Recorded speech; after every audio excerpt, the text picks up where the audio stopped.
ये करप्शन के खिलाफ लड़ाई से आपकी पार्टी की शुरुआत हुई, आपकी पार्टी का जन्म हुआ। आज उस पार्टी के चेहरे को जेल में भेज दिया गया भ्रष्टाचार के चार्जेस पे। आपको नहीं लगता कि पूरी पार्टी का जो ब्रांड था वो ध्वस्त हो गया है? तो ये बहुत पहले से ही प्लानिंग थी कि अरविंद केजरीवाल को ठीक चुनाव से पहले जेल भेजा जाएगा। अन्ना हजारे का आंदोलन आप कह रहे हैं आरएसएस के जरिए खड़ा नहीं किया गया, सपोर्ट किया गया।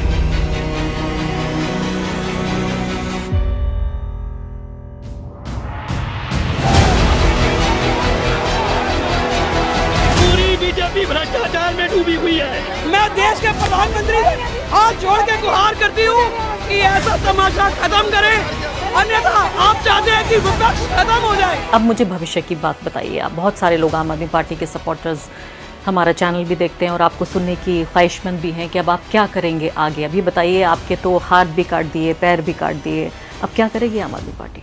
नरेंद्र मोदी को बहुत सारे लोग अपना हीरो मानते थे, आइडियल मानते थे, मॉडल मानते थे। वो जब ऐसा काम करेंगे तो उनको लगता है यार ये क्यों किया इन्होंने।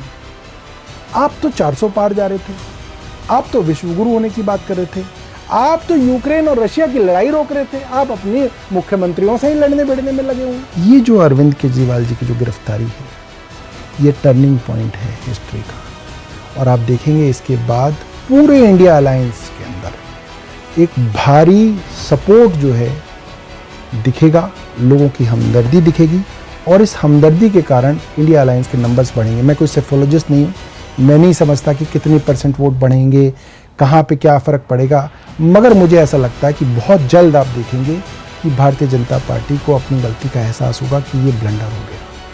लोग अब टीवी की खबर को बहुत जो है ना कहते हैं पिंच ऑफ सॉल्ट के साथ लेते हैं और लोग अब यूट्यूब चैनल्स के ऊपर द वायर जैसे जो हैं पोर्टल्स हैं ना, उनको देखते हैं और उससे जो ओपिनियन बनती है वो अब आपको दिखती है। आप पार्कों में जाएं, लोगों से मिलने जाएं, वो ओपिनियन दिखती है।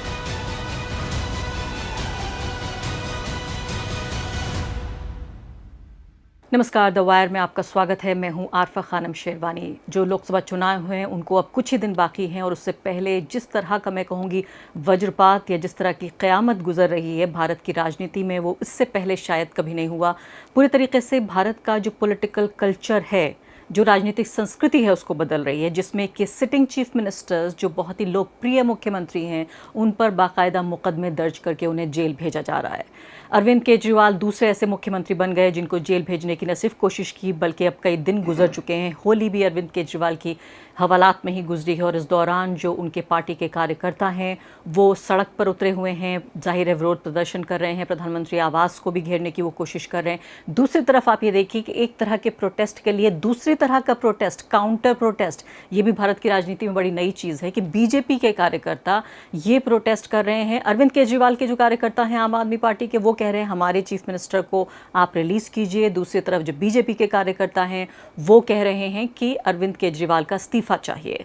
इसी दौरान इस पूरे मुद्दे को समझने के लिए कि अब चुनाव से सिर्फ कुछ ही दूरी पर हम खड़े हुए हैं, आम आदमी पार्टी की रणनीति क्या होगी, क्या चुनाव पर किस तरह से असर डालेंगे, हमारे साथ आम आदमी पार्टी के नेता और राज्य में मंत्री, फिलहाल अर्बन डेवलपमेंट और हेल्थ दोनों इनके पास मंत्रालय हैं, टूरिज्म भी देखते हैं, और पार्टी के वो फाउंडर जो मेंबर्स हैं उनमें से एक हैं सौरभ भारद्वाज, इस वक्त मौजूद हैं। बहुत बहुत शुक्रिया आपका द वायर के स्टूडियो में आने के लिए। और साथ साथ एक और महत्वपूर्ण बात है वो ये कि जैसे ना आपको बताया कि भारत की राजनीति के लिए भी नया है, लेकिन दुनिया की राजनीति के लिए कितना नया है। जर्मनी की सरकार ने पहले काफ़ी सख्त सुस्त शब्दों में अरविंद केजरीवाल की जो गिरफ्तारी हुई है उसको लेकर स्टेटमेंट जारी किया और अब यूनाइटेड स्टेट्स ऑफ अमेरिका ने भी ये स्टेटमेंट जारी किया है। जर्मनी पे तो कह दिया नरेंद्र मोदी जी ने कि दखलंदाजी हो रही है हमारी राजनीति में। अभी देखना ये बाकी है कि यूएस जब कह रहा है, अमेरिका जो उनका बड़ा सगा भाई और बहुत करीबी दोस्त हैं, वो जब कह रहे हैं तो क्या करेंगे। सौरभ जी, सबसे पहले तो मुझे ये बताइए कि जो स्टेटमेंट आ रहे हैं आपके फेवर में आम आदमी पार्टी के, अरविंद केजरीवाल की पार्टी इसको कैसे देखती है? देखिए, मैं ये समझता हूँ कि पूरी दुनिया के अंदर भारत इतना बड़ा लोकतंत्र है कि भारत के अंदर अगर लोकतांत्रिक व्यवस्था चरमराती है तो ये पूरी दुनिया के लिए एक चिंता की बात है और जितनी भी वर्ल्ड की डेमोक्रेसीज़ हैं वो चिंतित होंगी। हमारे अगर पड़ोस में कहीं पे अगर हमें लगता है कि डेमोक्रेसी ख़त्म होकर मिलिट्री रूल आ जाता है या कोई और डिक्टेटरशिप आ जाती है, तो ज़ाहिर तौर पे हम पर उस चीज़ का असर पड़ता है। तो दुनिया के लिए तो भारत जो है एक बहुत बड़ी मार्केट भी है, बहुत बड़ा इकोनॉमिक प्लेयर भी है। तो ऐसे में वर्ल्ड की चिंताएं तो होंगी, और मुझे लगता है कि इसको ये कहना कि दूसरा देश हमारे विषय में क्यों कह रहा है, ये बचपना है। हम भी तो बाकी देशों के विषय में कहते रहे हैं। जब यूक्रेन और रशिया की लड़ाई हो रही थी तो हम तो इस चीज़ को सेलिब्रेट कर रहे हैं कि भाई हम कहें, या इज़राइल और फ़िलिस्तीन का हो रहा था तो हम तो इस चीज़ में नाज कर रहे हैं कि मोदी जी ये कहें। ये भी याद दिला दें कि मोदी जी ने वॉर रुकवा दी, वो जो मजाक हुआ था, जोक हुआ था। अभी तक तो मुझे यही नहीं पता चला कि मोदी जी थे किसकी तरफ, यूक्रेन की तरफ थे या रशिया की तरफ थे। नहीं, लेकिन अगर उन्होंने वॉर रुकवा भी दी थी तो तब भी तो दूसरे के मामले में दखल दे रहे थे। बिल्कुल बिल्कुल बिल्कुल। और दूसरी बात, भारतीय जनता पार्टी के जितने भी ट्रोल हैं, एक आदमी जिसके ऊपर ये इल्ज़ाम है कि वो टेररिस्ट एक्टिविटीज़ में इन्वॉल्व हैं, वो अगर दिल्ली के मुख्यमंत्री के विषय में कह रहे हैं तो ये पूरे दिन जो है इनके ट्रोल उसको ट्विटर पे और फेसबुक पे डला रहे हैं। पन्नू ने जो कहा है ना, वो ठीक कर रहे हैं। एक सो कॉल्ड उग्रवादी अगर भारत के विषय में, भारत के मुख्यमंत्री के विषय में कहता है तो उसकी विश्वसनीयता काफी उसकी पूरी विश्वसनीयता है। भारतीय जनता पार्टी पूरे दिन उसको चलाएगी और उसके ऊपर कमेंट्री करेगी। मगर एक देश की सरकार अगर चिंता जाहिर करेगी तो आप कहेंगे कि साहब ये हमारे जो है इंटरनल अफेयर्स। मैं इस स्टेटमेंट पे बात करना चाहती थी, क्या आप कैसे समझते हैं पन्नू के इस पूरे वक्तव्य को? देखिए, ये तो जग जाहिर है कि उन्होंने जब कहा हमने कि 150 करोड़ रुपए हमने तो भेजे। छोड़िए, जब पंजाब का इलेक्शन हमारे सर पे था 2022 में, तो उनकी स्टेटमेंट आई थी हमारे खिलाफ खुल के, और वो भी भारतीय जनता पार्टी के ट्रोल्स ने चलाई थी कि अरविंद केजरीवाल और आम आदमी पार्टी को बिल्कुल नहीं जिताना है पंजाब के अंदर। तो जाहिर सी बात है, वो पन्नू जो भी हैं वो उन लोगों की मदद करते हैं जो अरविंद केजरीवाल के खिलाफ हैं। वो कौन लोग हैं? वो तो भारत के पास बहुत बड़ी बड़ी एजेंसीज हैं, रॉ है और क्या क्या है, वो पता करें कि क्यों ऐसा है। क्यों ये स्टेटमेंट जाहिर बात है। यहाँ इस वक्त इस इंटरव्यू की एक खास बात जो है, बहुत सारी महत्वपूर्ण बातों में जो सौरभ जी से मैं पूछूंगी वो ये कि भारत की राजनीति में एक तरह का ऐतिहासिक पल है, जबकि एक सबसे नई पार्टी जिसकी के मैं कहूँगी नेशनल एस्पिरेशंस हैं, वो पार्टी जो कि भ्रष्टाचार के पूरे रथ पर सवार होकर के एंटी करप्शन का रथ, कि हम कांग्रेस पार्टी को एक तरह से उखाड़ फेंकने में उनकी सत्ता को, आम आदमी पार्टी उनका इंडिया अगेंस्ट करप्शन का पूरा जो आंदोलन चला और कहा गया कि बे देखिए दूसरा आज़ादी का ये आंदोलन है, उस सब के बाद ये पार्टी बनी।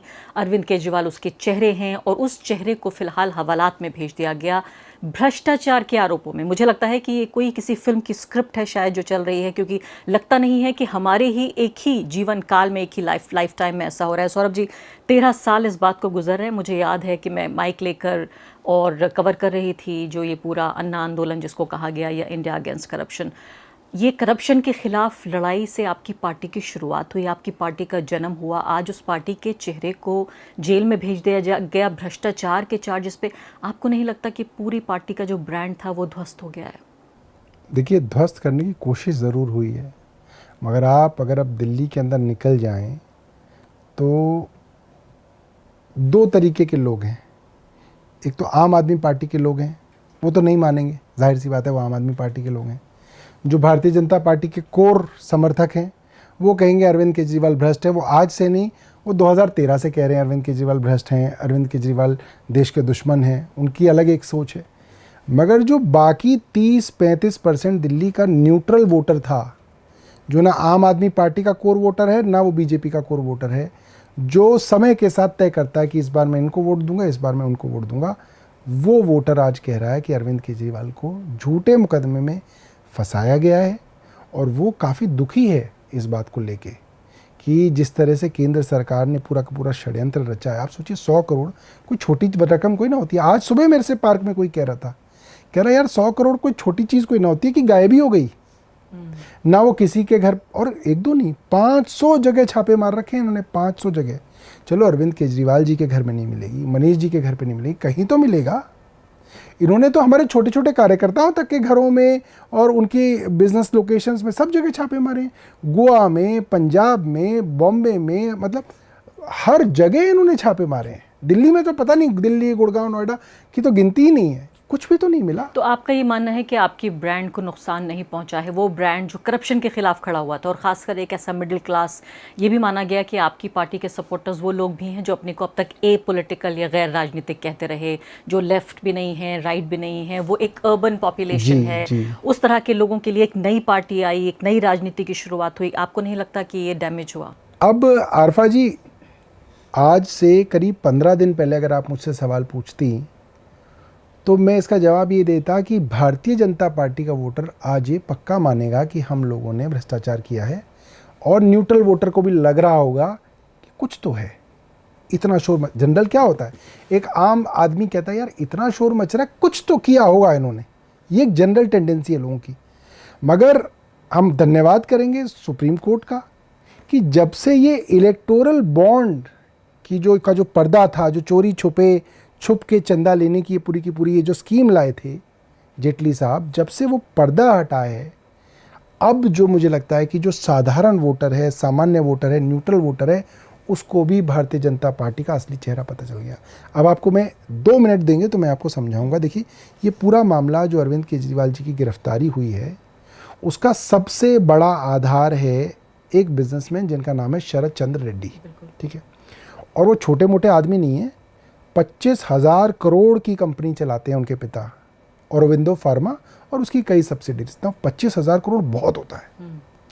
उनके बेटे शरद चंद्र रेड्डी जो औरोबिंदो फार्मा के भी डायरेक्टर हैं, ठीक है, वो इसके अंदर सबसे बड़े गवाह हैं कि उन्होंने गवाही दी है कि हमने इस पॉलिसी के लिए आम आदमी पार्टी को पैसा दिया, उनकी गवाही है।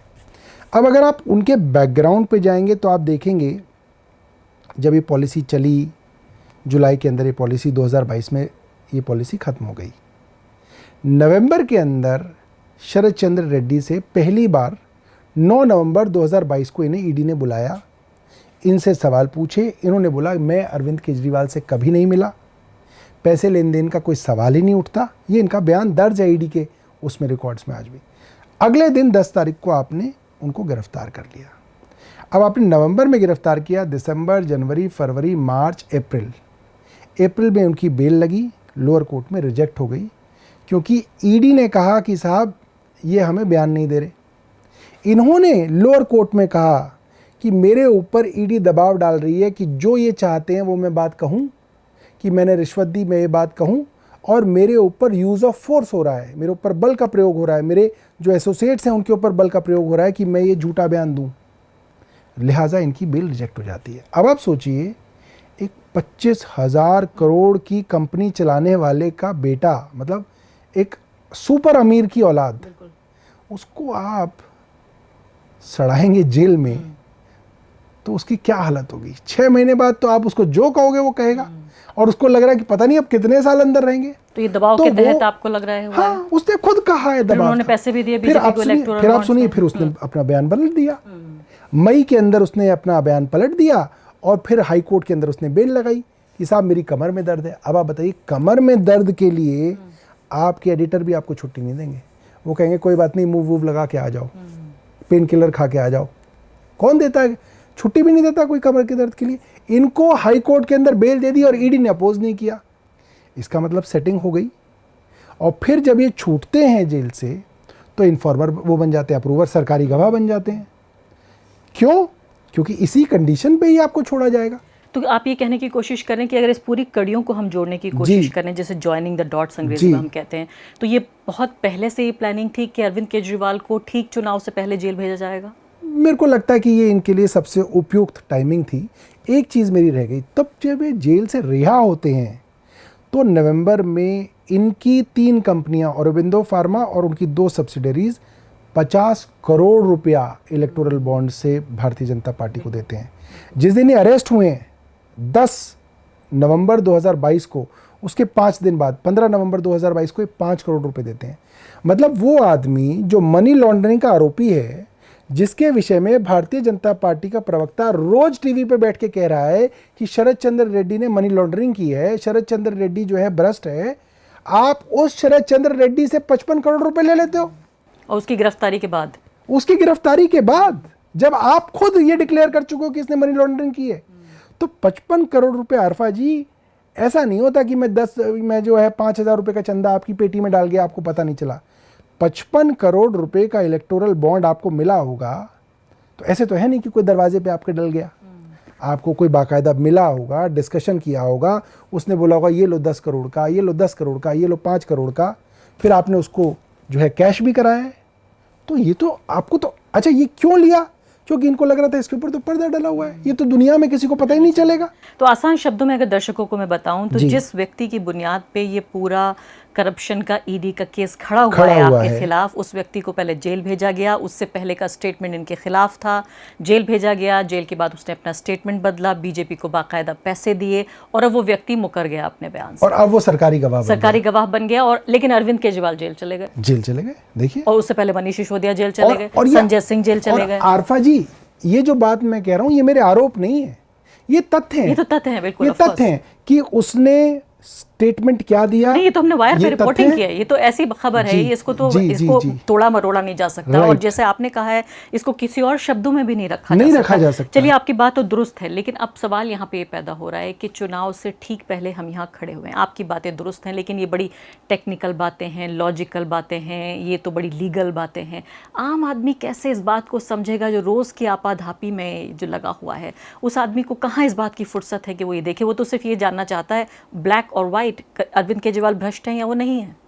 देखिए, वो आदमी जान के बैठा है, उसको ये समझ में आ गया। देखिए क्या होता है ना, अगर सिर्फ अरविंद केजरीवाल को आप अरेस्ट करते, उन पे मुकदमा बनाते, हो सकता है लोग बोलते कि ऐसा है, मगर आपके पास दर्जनों बड़े बड़े मामलों की फहरिस्त है जिनके ऊपर भारतीय जनता पार्टी ने कैंपेन चलाया कि ये भ्रष्ट हैं, इन्होंने चोरी की, इन्होंने 500 करोड़ रुपए हजम कर लिए, इन्होंने 70,000 करोड़ रुपए हजम कर लिए। ईडी के मुकदमे हुए, सीबीआई के मुकदमे हुए, फिर वो भारतीय जनता पार्टी में आ गए। तो ये तो बड़ा ओपन हो गया ना, अब छुपा हुआ खेल नहीं है। अब यहाँ इसको हम एक नेशनल पर्सपेक्टिव से देखने की कोशिश करते हैं, एक बड़ी तस्वीर दर्शकों को दिखाते हैं, क्योंकि चुनाव भी जो होना है वो लोकल नहीं है बल्कि नेशनल चुनाव होना है। इस बात को बारहा ये कहा गया कि प्राइम मिनिस्टर मोदी के जो फ़ैन बेस है वो सेम वही फ़ैन बेस है जो केंद्र में नरेंद्र मोदी को देखना चाहता है और राज्य में अरविंद केजरीवाल को देखना चाहता है। आपके खुद पार्टी के कई लोगों ने इस बात को कहा कि वही वोटर है, कहता है कि ठीक है, हमें आइडियोलॉजिकल कोई प्रॉब्लम नहीं है नरेंद्र मोदी से, हम केंद्र में मोदी को चुनेंगे, prime minister PM Modi, CM Kejriwal. क्या ऐसी बात बीच में आ गई कि ये जो एक आपकी अंडरस्टैंडिंग, ये आपका ये अरेंजमेंट, जो भी मैं शब्द इसको इस्तेमाल करूं, पहली बात तो क्या आप इस बात से सहमत हैं? दूसरी बड़ी बात कि अगर आप सहमत हैं तो ऐसी क्या बात बीच में आ गई जिसमें आपके मुख्यमंत्री, उप मुख्यमंत्री, सांसद, एक और मंत्री, पूरी की पूरी लीडरशिप को जेल में डाल दिया गया? अरफा जी, इसको मैं दूसरी तरीके से कहूँगा। दिल्ली के अंदर, जो मैंने शुरुआत में बात बोली थी, दिल्ली के अंदर एक वोटर है जो हार्डकोर आम आदमी पार्टी का वोटर है और एक वोटर बेस है जो हार्डकोर बीजेपी का वोटर है। इनको आप 30-30% मान लीजिए, तो जो बचा हुआ 40% वोटर है वो फ्लोटिंग वोटर है। उसको जो अच्छा लगता है, जिस चीज़ के लिए अच्छा लगता है, वो उधर जाता है। इसीलिए क्या होता है कि लोकसभा के अंदर भारतीय जनता पार्टी को 55% वोट मिल जाते हैं या 51% वोट मिल जाते हैं, और विधानसभा में हमें 55-56% वोट मिल जाते हैं। भारतीय जनता पार्टी 30-32% पे आके ठेप से मर जाती है। इस परसेप्शन से वैसे आप सहमत हैं कि केंद्र में हमें सीएम मोदी और पीएम मोदी और सीएम केजरीवाल? एक तबका है ऐसा, 60% है। लेकिन क्या हुआ ऐसा? देखिए, 60% नहीं है, 40%। अच्छा, जो आपने 30 इधर किया और जो 40 बाकी है। देखिए, मैं बहुत ज्यादा निटी-ग्रिटी में जाऊंगा, मैं बोलूंगा हमारा 35 है, इनका 25 है। नहीं, ठीक है, मोटा-मोटा हमने मोटा-मोटी बोल दिया कि 30 इनका, 40 जो है वो न्यूट्रल वोटर है, जो देख के तय करता है कि इधर जाऊं या इधर जाऊं। ये कौन जीत रहा है? बहुत सारी चीजें होती हैं। एक, उसका छोटा बेस ऐसा होता होगा, जो जीत रहा है उसको जिता दो। दूसरा, वो बोलता होगा नेशनल चुनाव है तो इनको वोट दे दो, इस वक्त उसे वो ये अच्छा लग रहा है तो उसको वोट दे दो।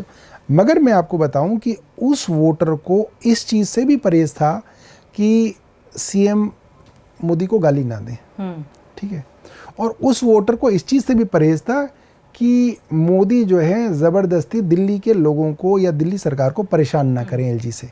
वो दोनों को, वो वोटर बेस दोनों को ज्ञान देता था कि भाई आप अपने एलजी से कहिए क्यों परेशान कर रहे हैं, काम करने दें इनको, अच्छा काम कर रहे हैं, स्कूलों में, अस्पतालों में, इनमें अच्छा काम हो रहा है। वही वोटर बेस अरविंद जी को भी बार बार बोलता था कि जी आप प्रधानमंत्री को गाली मत दीजिए, आप अपना काम कीजिए, ठीक है। उस पूरे झंझट के अंदर आप देखेंगे कि अरविंद केजरीवाल ने कम से कम 3-3.5 साल प्रधानमंत्री जी को कोई जो है डायरेक्ट अटैक नहीं किया। क्यों नहीं किया? क्योंकि वो एक कॉमन वोटर बेस था। वो कहता था साहब आप अपना काम करिए ना, आप अपना काम करिए। तो हमने कहा ठीक है भाई, हम अपना काम करते हैं।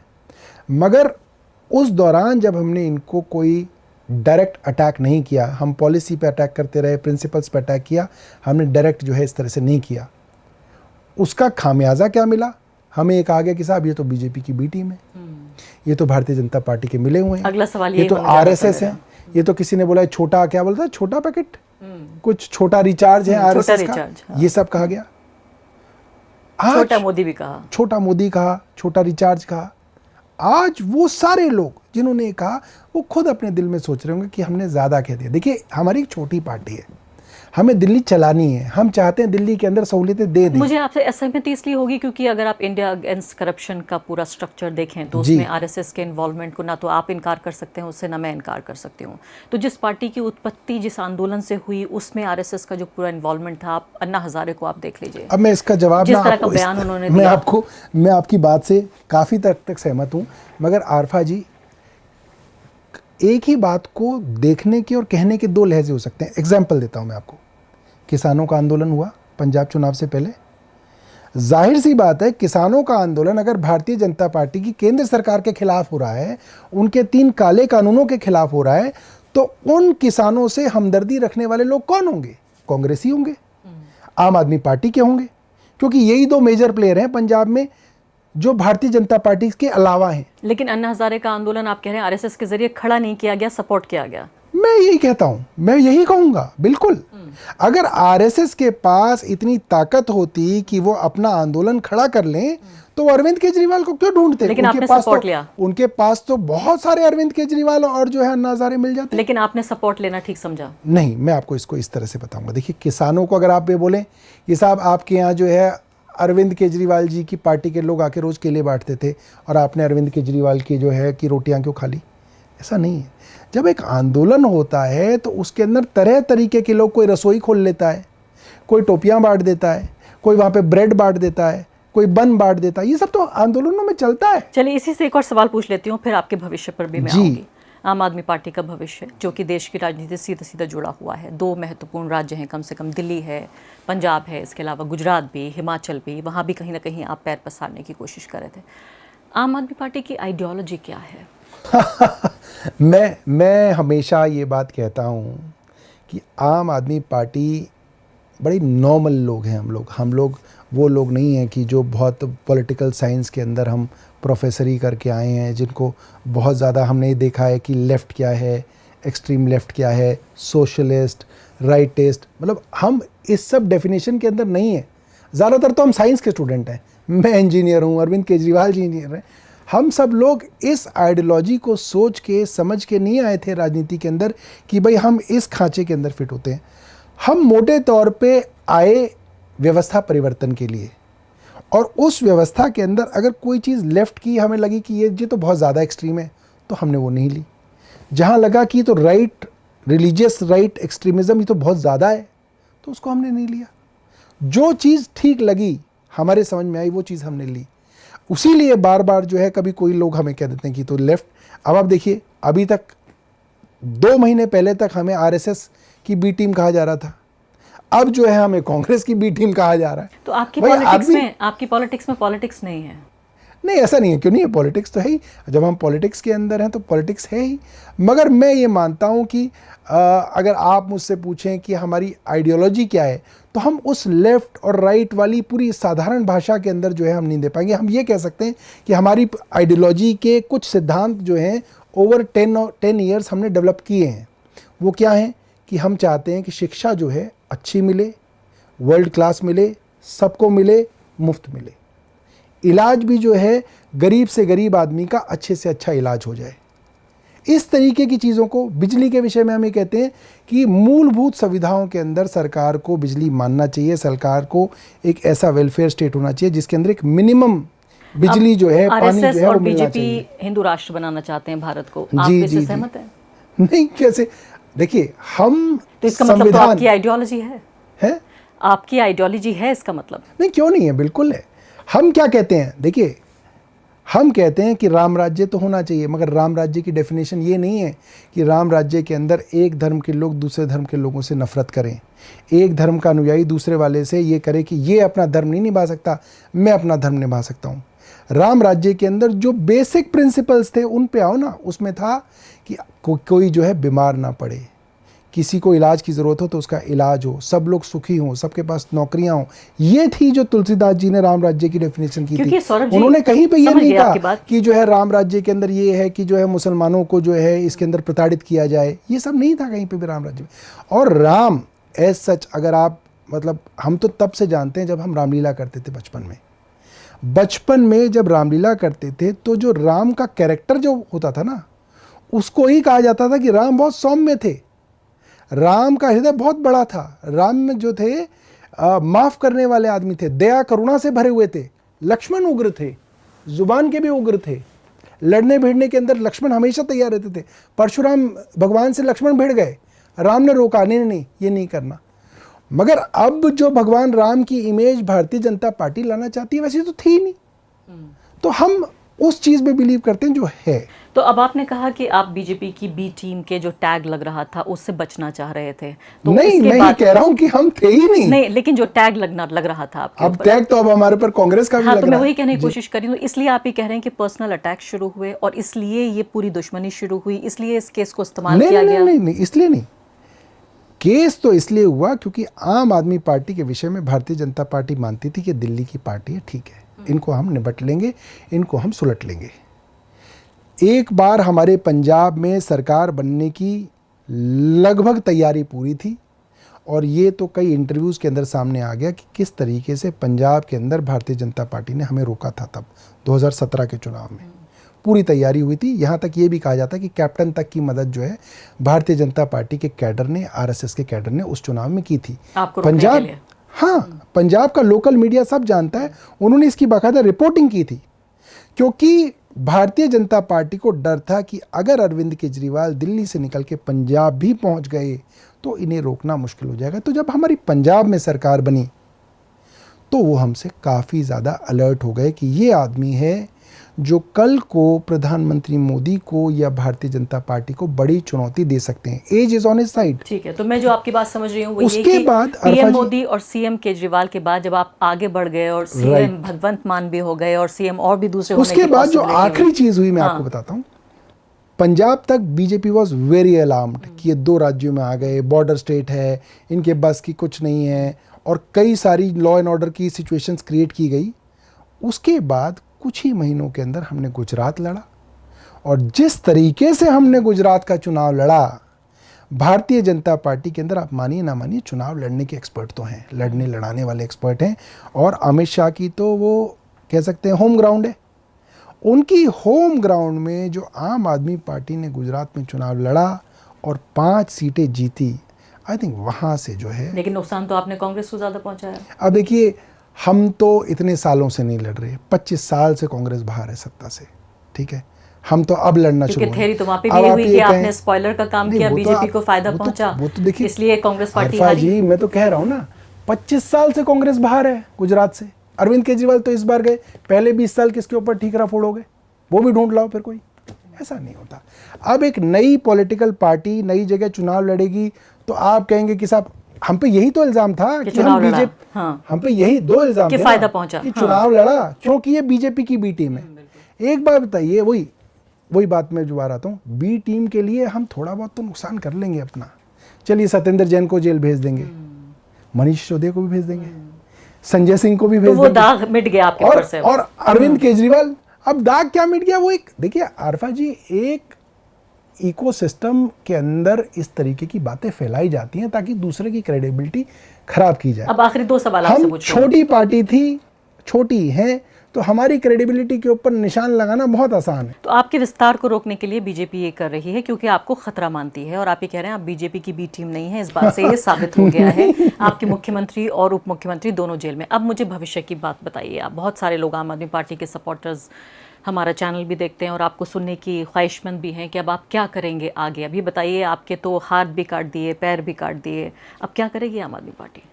देखिए, मेरे को ऐसा लगा कि पहले दिन जिस दिन मुख्यमंत्री अरेस्ट हुए, दिल्ली के लोग शॉक में थे। कई सारे लोगों को लगा कि अब आम आदमी पार्टी खत्म हो जाएगी, कुछ बचा ही नहीं है। सोचिए ना, नंबर 2, नंबर 3, नंबर 4 के नेता तो अंदर थे ही, नंबर 1 के नेता भी अंदर हैं। तो पूरी की पूरी फर्स्ट और सेकंड रो तो पूरी खत्म ही कर दी उन्होंने। हम लोग तो बहुत जूनियर लोग हैं, मैं, Atishi, Durgesh, Dilip, Sandeep Pathak, Raghav, we are very junior people. मगर पिछले 3-4 दिनों से जिस तरीके से आम आदमी पार्टी इनसे लड़ रही है, अब लोगों में विश्वास आ गया है कि ये लड़ेंगे। ये मैं आपको बता रहा हूँ। मैं रोज़ जो है बहुत सारे लोगों से मिलता हूँ, कई बार वॉक कर रहा होता हूँ तो किसी ग्रुप के पीछे पीछे चल के थोड़ा थोड़ा सुन भी लेता हूँ क्या कह रहे हैं, है ना। क्योंकि बुज़ुर्ग जो होते हैं ना वो तेज़ बोलते हैं, क्योंकि कम सुनते हैं इसलिए थोड़ा ऊंचा बोलते हैं। तो उनकी आवाज़, जैसे आप वॉक करते होगे ना, तो उनकी आवाज़ आपको समझ में आती है क्या है। आज दिल्ली के अंदर जो लोग हैं वो काफ़ी अपसेट हैं। मैं आपकी बात से सहमत हूं। उनको देखो, बहुत सारे लोग ना मोदी नरेंद्र वोटर्स मोदी भी, को, और मोदी वोटर्स भी इस क्यों, सहमत हैं। आप हाँ, सोचिए बिल्कुल। ना, नरेंद्र मोदी को बहुत सारे लोग अपना हीरो मानते थे, आइडियल मानते थे, मॉडल मानते थे। वो जब ऐसा काम करेंगे तो उनको लगता है यार ये क्यों किया इन्होंने। आप तो 400 पार जा रहे थे, आप तो विश्वगुरु होने की बात कर रहे थे, आप तो यूक्रेन और रशिया की लड़ाई रोक रहे थे, आप अपनी मुख्यमंत्रियों से ही लड़ने भिड़ने में लगे हुए हैं। और जो वो मॉरल हाई ग्राउंड था ना आरफा जी, कि ये भ्रष्टाचारी है इसलिए मैंने इसको जेल के अंदर किया, वो जब इलेक्टोरल बॉन्ड की कहानी के ऊपर से पर्दा हटा तो पता चल गया भाई जो सबसे बड़े भ्रष्टाचारी थे उनसे तो तुम 60-60 करोड़ रुपए के तुमने चंदे ले लिए छुप छुप के, और अरविंद केजरीवाल को तुम भ्रष्टाचारी बता रहे हो जिसके यहाँ 1 रुपया नहीं मिला। देखिए मनी ट्रेल क्या होती है, मनी ट्रेल ये मतलब है कि गलत तरीके से अगर पैसा कमाया गया, वो पैसा बेनिफिशियरी के पास पहुंचेगा तो कहा जाएगा ये बेनिफिशियरी है, क्योंकि ये मनी ट्रेल जो है ये इसके पास, अरविंद केजरीवाल के पास, मनीष सिसोदिया के पास, संजय सिंह के पास पहुंचा। ईडी की सबसे बड़ी परेशानी ये है कि इनके पास 1 रुपया भी पहुंचता हुआ इतनी सारी इन्वेस्टिगेशन के बाद भी नहीं पहुंच पा रहा है। मगर बीजेपी के साथ तो 60 करोड़ की मनी ट्रेल प्रूव हो गई। आप भ्रष्टाचारी से पैसा ले रहे हो। सौरभ जी, वायर के स्टूडियो में ये बातें अच्छी लग रही हैं, लेकिन इन्हीं बातों की बुनियाद पर मनीष सिसोदिया 1 साल से ज़्यादा जेल में हैं। उनको परोल पे देखा, ऐसा लगा उनका वज़न जो है वो आधा वज़न हो गया है, जो उनकी हालत देखने में लग रही है। तो ऐसे में यहाँ तो कहा जा रहा है कि 2025 तक, जब तक अगला चुनाव हो गया, अरविंद केजरीवाल बाहर नहीं आने जा रहे हैं। मैं आपके सम्मान करती हूँ आपके कार्यकर्ताओं का कि उन्होंने सड़कें घेर रखी हैं और ऊर्जा बना के रखी है, लेकिन कब तक। आरफा जी, मैं बहुत ज़्यादा पॉलिटिकल हिस्ट्री तो नहीं जानता, थोड़ा बहुत जो समझता हूँ मैंने देखा, एक समय था जब इंदिरा गांधी बहुत ज़्यादा जो है लोगों के मन में उनके खिलाफ नाराज़गी थी। इतनी नाराज़गी थी इंदिरा गांधी जी के खिलाफ कि उन्होंने इमरजेंसी ली कि सब छोटी छोटी पॉलिटिकल पार्टी इकट्ठी हो गई इंदिरा गांधी को हराने के लिए।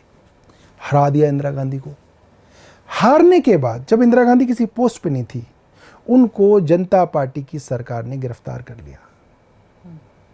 लोगों में इतनी सिंपैथी बनी उन इंदिरा गांधी को के लिए जिनको अभी अभी चुनाव में हराया है, जिनके खिलाफ इतना गुस्सा था। देखिए आज आप इस बात को जानिए, अरविंद केजरीवाल के खिलाफ जनता के मन में कोई गुस्सा नहीं है, कुछ नहीं है, ठीक है। जिन इंदिरा गांधी के खिलाफ इतना गुस्सा था, चुनाव में हराया, उसको आपने गिरफ्तार कर दिया। लोगों ने बोला नहीं ये गलत किया। और उसके बाद इंदिरा गांधी इतनी बड़ी मेजॉरिटी से जीती कि वो रिकॉर्ड है, आज भी मोदी जी उस रिकॉर्ड को नहीं तोड़ पाए हैं। हमदर्दी होगी आपको लगता है अरविंद केजरीवाल के लिए? मैं ये मानता हूं कि भारत का सोशल फैब्रिक इस तरीके का है। मैं आपको एग्जांपल आप ही की ज़िंदगी से दूंगा। आप गाड़ी ड्राइव करके जा रही हूँ, आप देखें कि बीच में भीड़ लगी हुई है और 2 लोग लड़ रहे हैं। एक आदमी दूसरे आदमी को हेलमेट से मार मार के उसका जो है खून निकाल दिया उसने। आपको नहीं पता, हो सकता है जो पिट रहा है उसी की गलती हो, मगर आप कहोगे यार ये तो बहुत ज़्यादा मार रहा है यार, ये क्या ऐसी हैवानियत क्या है। आपकी सहानुभूति उस पिटने वाले के साथ खड़ी हो जाएगी अपने आप ही, और अगर आपको मौका मिल जाए तो आप तो उसको 6 साल की सजा कर दो। तो गलती की नरेंद्र मोदी ने, आपको लगता है? अगर मैं पॉलिटिकल प्रैग्मेटिज्म के हिसाब से देखें, भारत के समाज के अंदर नरेंद्र मोदी जी ने जो किया है उसको लोग नहीं माफ़ करेंगे। आदमी जितने ऊंचे पद पे जाता है, लोग उसको उतना बड़ा दिल रखने के लिए एक्सपेक्ट करते हैं कि आपका दिल बड़ा होना चाहिए, आपको माफ़ करना चाहिए, आपके मन में करुणा होनी चाहिए। मगर आप इस तरीके से अपने प्रतिद्वंदियों को मतलब तबाह करने के लिए, ख़त्म करने के लिए अगर आप पूरी स्टेट मशीनरी इस्तेमाल करेंगे, लोग आपको नापसंद करेंगे। अब आखिरी सवाल बिल्कुल संक्षेप में वो ये कि अब जो चुनाव आने वाले हैं उसमें क्या असेसमेंट है आपका, आपकी पार्टी का, इंडिया अलायंस का, किस तरह से भविष्य देख रहे हैं आप? देखिए, मुझे ऐसा लगता है, मेरी आज एक बड़े अच्छे पॉलिटिकल विश्लेषक से बात हो रही थी और हमारी बातचीत के अंदर हम दोनों की राय एक थी। ये जो अरविंद केजरीवाल जी की जो गिरफ्तारी है, ये टर्निंग पॉइंट है हिस्ट्री का।